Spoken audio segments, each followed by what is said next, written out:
There's a deep public scepticism around the entire nature of the debate because we're being reduced to a choice of in or out, a very simplified set of choices, when in fact the issues are deeply complex and multiple around the protection of the public services, the protection of the environment, and even in our case, our constitutional settlement.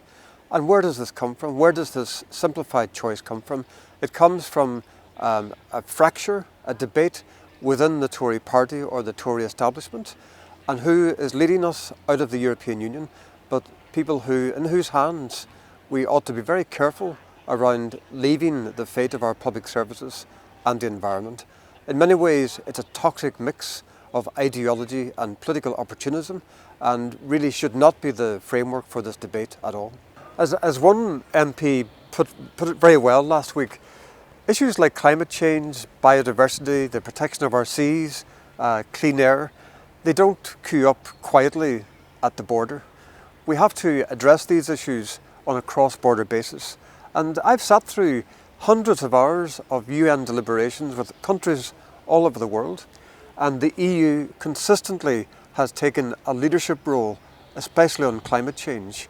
And the targets that come from Europe and that have been incorporated into UK legislation not only support ambitious action to protect the climate, they have also secured the parts of industry that are responding to climate change, the renewable energy industry, and have helped to draw in hundreds of millions of investment into our local industry.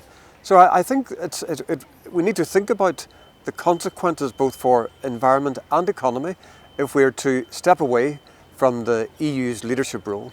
We live in the only part of the United Kingdom, or Ireland, that has no independent environmental protection agency. It's a part of the world where the former Environment Minister himself described the planning system as one that was suffering from system failure.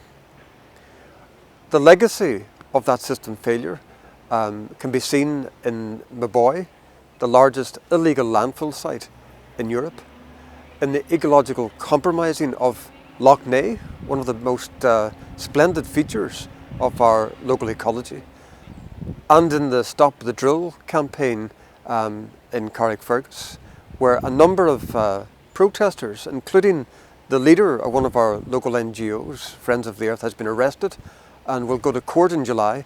And why?